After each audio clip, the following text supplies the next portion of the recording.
Right. Party ఫిరాయింపు ఎమ్మెల్యేల కేసులో speaker సంచలన తీర్పు ఇచ్చారు. దానం నాగేందర్, కడియం శ్రీహరికి స్పీకర్ క్లీన్ చిట్ ఇచ్చిన పరిస్థితి. దానం కడియం పార్టీ మార్పుపై సరైన ఆధారాలు లేవన్నారు ఆయన. పార్టీ ఫిరాయింపుల కేసులో మొత్తం 10 మంది ఎమ్మెల్యేలకు ఊరట లభించింది. అయితే హైకోర్టుకు వెళ్లే యోచనలో పిటిషనర్లు ఉన్నట్టుగా సమాచారం.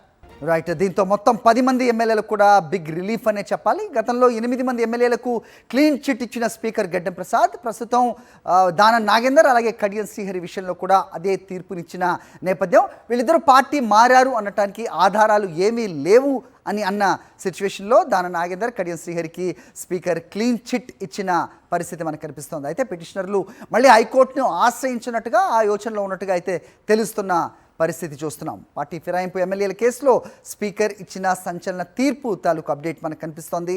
దానం నాగేందర్, కడియం శ్రీహరికి స్పీకర్ క్లీన్ చిట్ ఇచ్చారు. దానం కడియం పార్టీ మార్పుపై సరైన ఆధారాలు లేవని అన్నారు స్పీకర్. అయితే ఒక పార్టీపై ఎమ్మెల్యేగా గెలిచి తర్వాత మరో పార్టీకి ఎంపీగా పోటీ చేసిన నేపథ్యంలో మరి ఏ రకంగా ఆధారాలు లేవు అనేది పిటిషనర్ల అభ్యంతరంగా కనిపిస్తోంది. దీనికి లీగల్ స్టాండ్ ఉండదు, ఖచ్చితంగా దానం నాగేందర్పై వేటు పడుతుందని పలువురు భావించిన నేపథ్యం. కేవలం బీఆర్ఎస్ పార్టీయే కాదు, కాంగ్రెస్లో కొంతమంది కూడా ఇదే అభిప్రాయాన్ని వెలుబుర్చిన పరిస్థితి కూడా గతంలో మనం చూసాం. అయితే లీగల్ ఆప్షన్స్ చూస్తున్నాం, లీగల్ ఎక్స్పర్ట్స్తో మాట్లాడుతున్నాం అంటూ దానం నాగేందర్ ఇదే అంశంపై మాట్లాడిన అంశం కూడా మనకు తెలిసిందే. అయితే ప్రస్తుతం క్లీన్ చిట్ ఇచ్చిన నేపథ్యంలో మరి ఆ అంశం ఎటు వెళుతుంది అనేది ప్రస్తుతం ప్రశ్నార్థకంగా మారింది. పిటిషనర్లు మళ్ళీ హైకోర్టును ఆశ్రయించనున్నట్టుగా అయితే ప్రస్తుతం అందుతున్న అప్డేట్ ప్రకారం మనకు తెలుస్తోంది. కౌశిక్ రెడ్డి మనకి ఫోన్ లైన్లో అందుబాటులోకి వచ్చారు, మాట్లాడదాం. మళ్ళీ మీ వద్దకు వచ్చే ప్రయత్నం నేను చేస్తాను. కౌశిక్ రెడ్డి గారు నమస్తే అండి. నమస్కారం. ఏంటి మీ ముందున్న ఆప్షన్స్ ఏం కనబడుతున్నాయి? నేను ఇంతకు ముందు చెప్పినట్టుగా ఇది పూర్తిగా ప్రజాస్వామ్యాన్ని కొని చేసినట్టు, ఇలా నిజంగా సిగ్గుచేటు, మొత్తం సమాజం కూడా తలదించుకునే పరిస్థితి.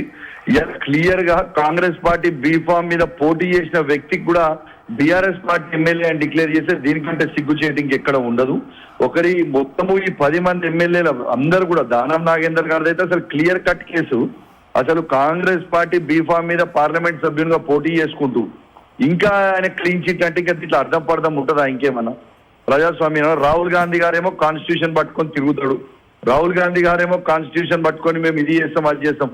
మరి నిజంగా ఇదే విధంగా ప్రవర్తించదలుచుకుంటే ఇప్పుడు బీజేపీ పరిపాలిస్తున్న రాష్ట్రంలో ఒక్క కాంగ్రెస్ ఎమ్మెల్యే కూడా ఉండడు. మరి ఈ పరిస్థితిలో ఉంటే ఇలా కడియం శ్రీహరి గారు కండవ కప్పుకొని సంతకం పెట్టుకొని వారి డాటర్ ఇలా వరంగల్ ఎంపీగా కాంగ్రెస్ పార్టీ ఎంపీగా పోటీ చేసిన తర్వాత వీళ్ళిద్దరు కూడా క్లీన్ చిట్ వచ్చిందంటే ఎంత సిగ్గుచేటు అనేది దీన్ని మీరు అర్థం చేసుకోవాలని తెలంగాణ ప్రజలందరూ కూడా గమనిస్తా ఉన్నారు. కర్రగాల్చి వాత పెడతారు, టైం వచ్చినప్పుడు ఎవ్వరు కూడా వీళ్ళకి ఖచ్చితంగా ప్రజలన్నీ కూడా గమనిస్తా ఉన్నారు. రెండోది ఇంకొకటి ఏంటంటే హరి గారు, వీళ్ళు 10 మంది బీఆర్ఎస్ పార్టీ ఎమ్మెల్యేలను డిక్లేర్ చేశారు కదా. మరి ఈ 10 మంది బీఆర్ఎస్ పార్టీ ఎమ్మెల్యేలు అయితే మరి ఈ 10 మంది తెలంగాణ భవన్కి వచ్చి ఖచ్చితంగా టీఆర్ఎస్ కండువలు కప్పుకొని ఇలా మేము ప్రెస్ మీట్ పెట్టి మాట్లాడాలి. లేకపోతే ఖచ్చితంగా ఈ 10 మంది టీఆర్ఎస్ ఎమ్మెల్యేలకి ఇలా మా బీఆర్ఎస్ పార్టీ కార్యకర్తలు ఎక్కడ వీళ్ళు కనబడితే అక్కడ కండువలు కప్పుతాము, గ్యారంటీగా కండువలు కప్పుతాము. రేపు అసెంబ్లీలో కూడా ఈ 10 మంది రేపు అసెంబ్లీ స్టార్ట్ అవుతుంది. రేపు అసెంబ్లీ వచ్చినప్పుడు కూడా ఈ 10 మంది అసెంబ్లీలో కనబడితే కూడా వీళ్ళకి కండువలు కప్పుతాము. వీళ్ళని ఎట్టు పరిస్థితులు ఇచ్చిపెట్టాము. ఎందుకంటే ఇది వాళ్ళు గెలిచిన ఎమ్మెల్యేలు వాళ్ళ గొప్పతనం కాదు, ఇది బీఆర్ఎస్ పార్టీ కార్యకర్త కష్టంతో గెలిచిన ఎలక్షను. ఇలా కేసీఆర్ గారి ముఖం చూసి ఓట్లు వేసిన ఎలక్షను. ఇలా వీళ్ళందరూ కూడా ఇంత ప్రజాస్వామ్యాన్ని ఇంత కూని చేస్తా ఉంటే దీనికంటే ఇంకా సిగ్గుచేటు ఇంకేమన్నా ఉంటుందా? ఒక్కసారి మీరు ఆలోచన చేయండి. కౌశిక్ రెడ్డి గారు, అయితే మీరు చెప్పిన దాన్ని బట్టి ఎస్ మీ ఆలోచన అర్థమైంది.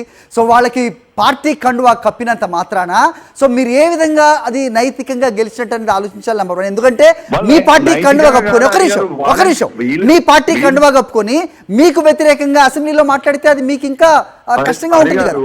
హరి గారు, నేను చెప్పేది ఏంటంటే ఖచ్చితంగా వీళ్ళు డిస్క్వాలిఫై అయ్యే వరకు కొట్లాడతాం. దీని మీద ఖచ్చితంగా సుప్రీంకోర్టు కూడా వెళ్తాం. ఒక నిమిషం, దీని మీద సుప్రీంకోర్టు కూడా వెళ్తాం. మా పార్టీ హైకమాండ్ అందరం కూడా కూర్చొని తర్వాత మా కేసీఆర్ గారి నాయకత్వంలో, కేటీఆర్ గారు, హరీష్ రావు గారి నాయకత్వంలో కూర్చొని ఖచ్చితంగా మాట్లాడి మేము పార్టీగా ఒక నిర్ణయం తీసుకొని ముందరికి వెళ్తాం. వీళ్ళు డిస్క్వాలిఫై అయ్యే వరకు ఖచ్చితంగా పోరాటం చేస్తాం. దీని మీద సుప్రీంకోర్టు పోతాం 100% మాకు ఫేవర్ గా వస్తుంది సుప్రీంకోర్టులో అనేది నాకు పూర్తి నమ్మకం విశ్వాసం ఉంది. రైట్, మీ పార్టీకి సంబంధించిన ఎమ్మెల్యేలు ఖచ్చితంగా సో పార్టీ మారిన క్రమంలో మీరు పోరాటం చేయడంలో తప్పు లేదు. కానీ ఒక్కసారి ఆలోచిస్తే జ్యుడిషియరీ వర్సెస్ లెజిస్లేచర్ అన్న ప్రతి సందర్భంలో కూడా లెజిస్లేచర్ ఏదైతే నిర్ణయం తీసుకుంటుందో అదే అంతిమంగా కనిపిస్తున్నది మనకి హిస్టరీ చూసినా కనబడుతుంది. ఇప్పుడు హరి గారు మీకు ఏం చెప్తున్నా, దీనికంటే సిగ్గు శరము లజ్జా మానము లేదు కాంగ్రెస్ పార్టీ వాళ్ళకి. ఇలా ఒకటే చెప్తున్నా, ఇవాళ రాహుల్ గాంధీ గారు ఏం చెప్తున్నారు, మేము కాన్స్టిట్యూషన్ పట్టుకుంటాం, ఇట్లా ఎమ్మెల్యేలు ఫిరాయించని మేము ప్రోత్సహించము అని ఆయన దేశవ్యాప్తంగా కాన్స్టిట్యూషన్ లో బుక్ పట్టుకొని తిరుక్కుంటూ ఇదే నామాలు చేసేది. ఇలా వాళ్ళ ఉన్న 2 రాష్ట్రాలలో కాంగ్రెస్ పార్టీ అధికారం ఉంది, ఒకటి కర్ణాటక ఒక తెలంగాణలో ఈ విధంగా ఎమ్మెల్యేలను ప్రోత్సహించడం ఎంతవరకు కరెక్ట్ అని నేను అడుగుతా ఉన్నాను. కానీ ఖచ్చితంగా మీకు చెప్తున్నా హరి గారు, న్యాయం గెలుస్తుంది, ధర్మం గెలుస్తుంది. ఖచ్చితంగా మీకు చెప్తున్నా సుప్రీంకోర్టు వెళ్తాము, మాకు ఖచ్చితంగా పూర్తి నమ్మకం విశ్వాసం మాకు ఉన్నది, ఖచ్చితంగా మాకు వస్తుందనే భావన ఉంది. దీనికంటే సిగ్గుచేటు ఉంటారా? తెలంగాణ ప్రజలు చూస్తారు కదా, తెలంగాణ ప్రజలు మొత్తం కూడా భారతదేశ ప్రజలు మొత్తం కూడా చూస్తున్నారు. తెలంగాణ ప్రజలే కాదు, భారతదేశంలో ఉన్న ప్రతి పౌరుడు చూస్తా ఉన్నారు.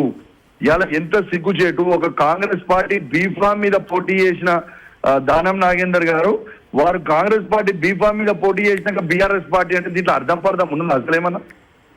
మరి కడియం శ్రీహరి గారు ఎంపీ, వారి డాక్టర్ ఎంపీగా వరంగల్ గా పోటీ చేసి గెలిచిన తర్వాత ఇలా ఆయననే వాళ్ళ కండువగాలు కప్పుకొని తిరిగి కాంగ్రెస్ పార్టీకి ఓటేయని ప్రచారం చేసిన తర్వాత ఇలా బీఆర్ఎస్ పార్టీ అని వాళ్ళు చెప్పుకోవడానికి వాళ్ళకి సిగ్గు శరం అని ఉండాలి కదా కొంచెం అన్న. అన్నం తినేటోడైతే ఎవడు ఇట్లా చేయడు. ఇలా ఎట్టు పరిస్థితిని ఇది చాలా చాలా తప్పు. ఇది భవిష్యత్ తరాలకి మీరు ఏం నేర్పుతా ఉన్నారు అంటే, పార్టీలకు గెలిచి మోసాలు చేయాలి ఇది చేయడం నేర్పుతా ఉన్నారా? ఏం నేర్పుతా ఉన్నారు? What message are you sending for the future generation? ఇది చాలా తప్పు. ఇది ఖచ్చితంగా ప్రజలు చూస్తా ఉన్నారు. వీళ్ళకి కర్ర కాల్చి వాద పెడతాము, వీళ్ళని ఎక్కడ తిరిగినా కూడా వీళ్ళని ఇబ్బంది పెడతాం. 10 మంది ఎమ్మెల్యేలని ఖచ్చితంగా వీళ్ళు ఏం కనబడితే ఆడ మేము PRS పార్టీకి కప్పే ప్రయత్నం చేస్తాం. రైట్, కౌశిక్ రెడ్డి గారు థ్యాంక్స్ అండి అందుబాటులోకి వచ్చినందుకు.